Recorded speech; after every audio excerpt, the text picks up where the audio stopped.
So to go back to what you said, when a person has to contend with their responsibility, I think that, some people, they see what's happening and it's very easy for them to slip into either a fear or despair perspective on the world. There's a lot in the first few days of this, first few weeks of this happening, you saw a lot of people saying, oh, the earth is really showing us, or the earth is this kind of earth is punishing us mentality. I saw a lot of that going, and some of it maybe a step up into power. A lot of it had the ring of a kind of hopelessness in some way.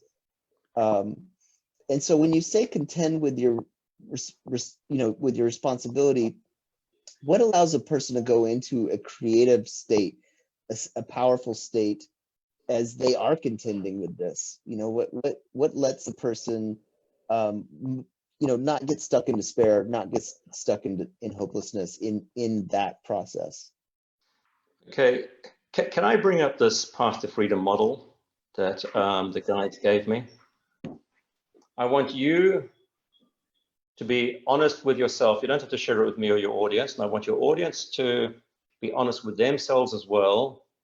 Is what emotional place are you and they in right now as individuals? Is there fear? Is there anger? Is there hopelessness? Is there resentment? Is there frustration? Is there selfishness? Is there love? For people just to go within just for a moment and really get a sense of that and just own it. There's no judgment in that, because all of them are equally valid.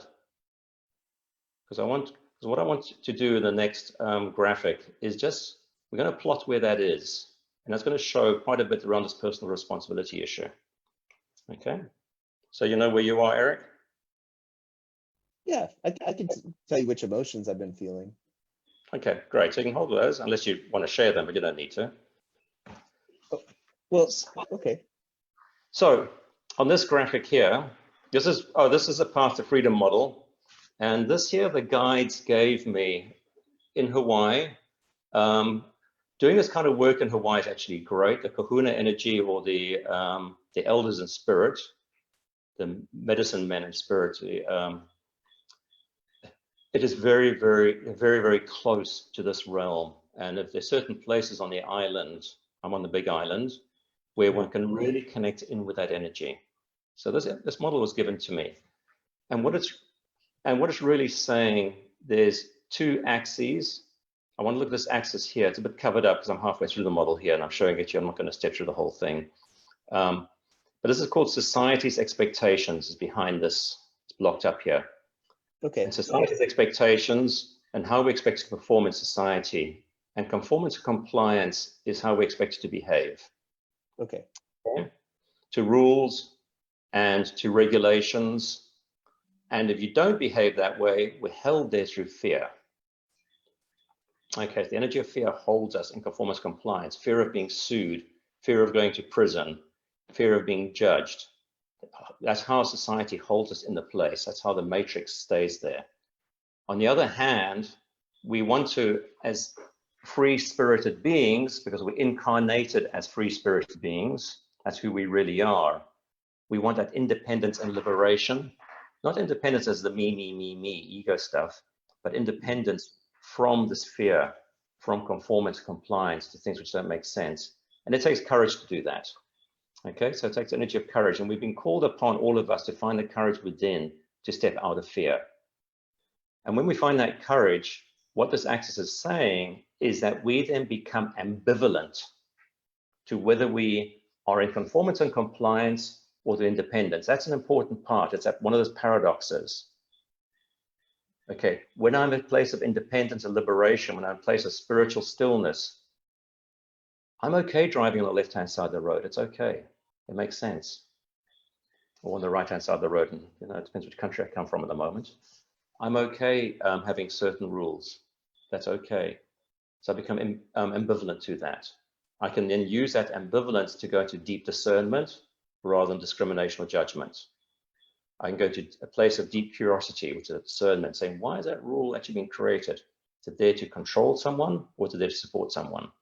Okay, So that's what that horizontal axis is about. And we need to find that in the stillness to be able to discern that.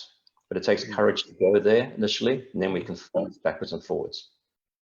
The vertical axis, I call soul energy.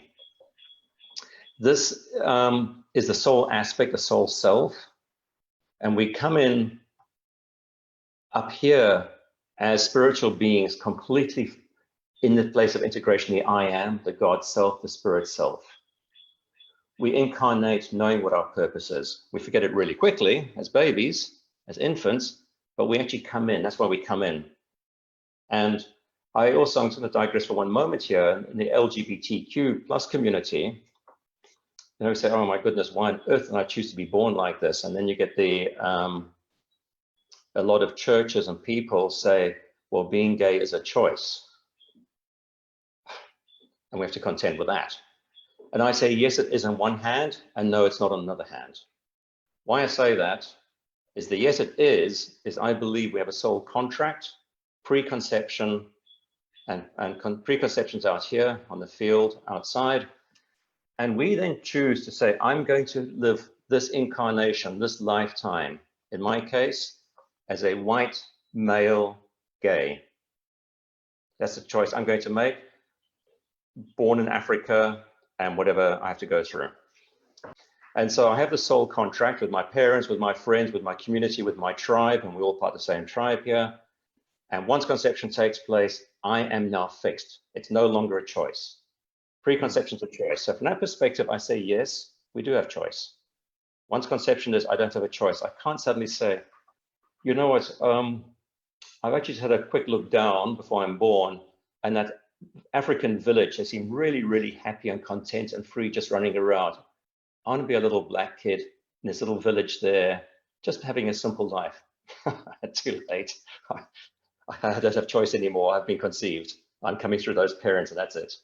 Okay, so we come in this place here. So that's the I am. So I come in with that purpose, in my case, what we chose. So we then go through very quickly, we end up going to this place of separation. The whole matrix gets hold of us, society gets hold of us. And that separation is important initially so we can actually function in the society in which we're born. Otherwise, we just, we actually don't have a point of reference for society. So it keeps me safe.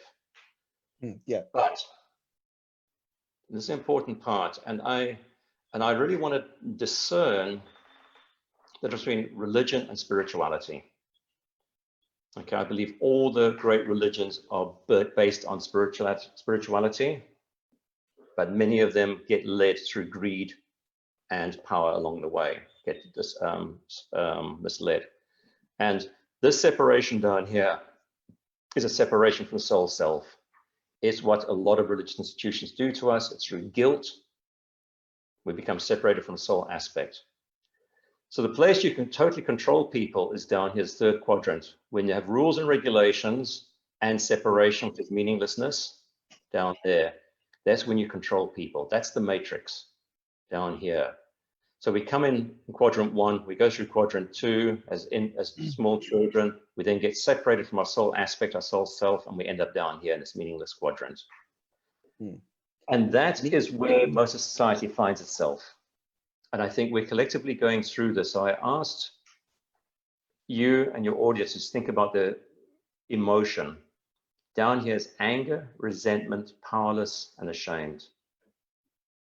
And you used the word powerless a moment ago, which triggered me to say, let's just use this model then for personal responsibility. How do we reclaim our power? Okay, because the opposite end of this is freedom. Now, there is no way of getting from 3 to 1 directly without doing our inner work. Society is designed to keep us here. When we break out of this conformance to compliance, we end up over here, this quadrant 4, independence and liberation, but still in separation. That's where the great ego takes place. And we're seeing many of our world leaders, without naming too many of them, but we know who they are, in that place of insensitivity, selfishness, greed, ego. They believe they're independent of the system. I ended up in there in my own company, you know, before I had my own crisis and breakdown. And it was from there I was propelled out of it because I had to do my inner work. to find the God within me, to find that purpose, and to then come back here, that place of inner peace, a place of freedom. Okay. So that's kind of what that looks like. And in the little corner, you probably can't see that, but anyway, that's what the total model is. It's a whole model gets built up. But if you take it off if you take it off the screen share, then your picture will be bigger and they might be able to see it. But I really love this chart. I love meaningless being at the bottom because it really frames the whole conversation of what happens when. Yeah.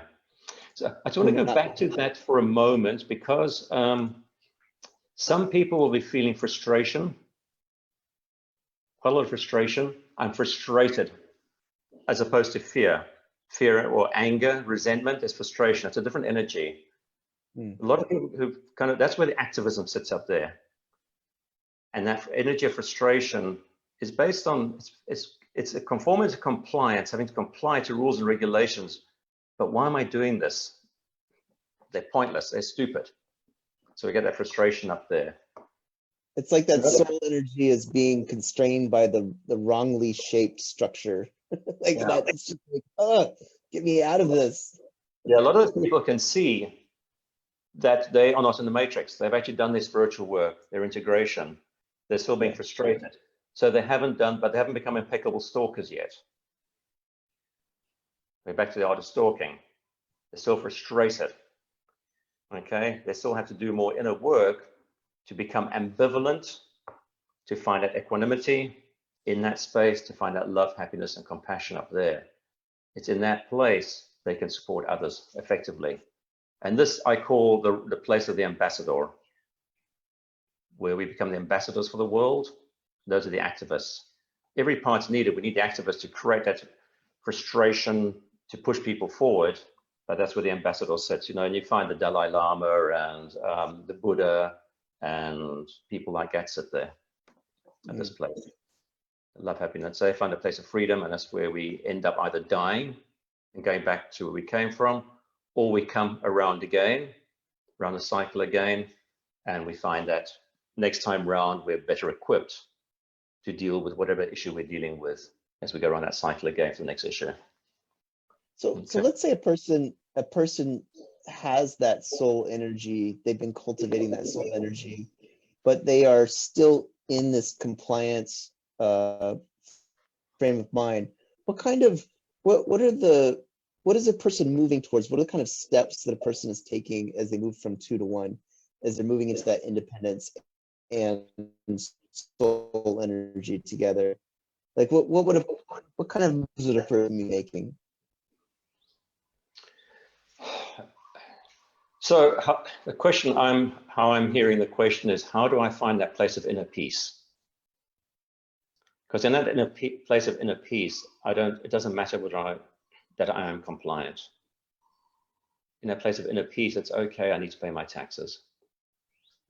That's what moves a person to that independent spectrum. And it's going back to that place of personal responsibility. Is say, I chose to incarnate into this world in this time. There are no accidents. There are no by mistakes. There is no victimhood. And I own wherever I am. As soon as we own it, we take energetic charge away from it. When we take energetic charge away, there is no frustration. There is no anger. There's no resentment. There's none of that. That's an energetic charge. So as soon as we own it, it just goes away.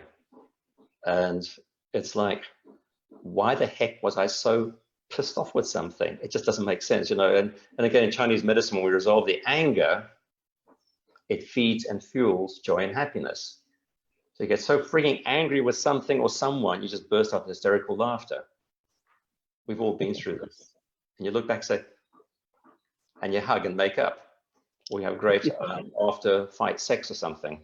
And that's how that works. When we actually just own that anger, we don't keep on projecting outside of us.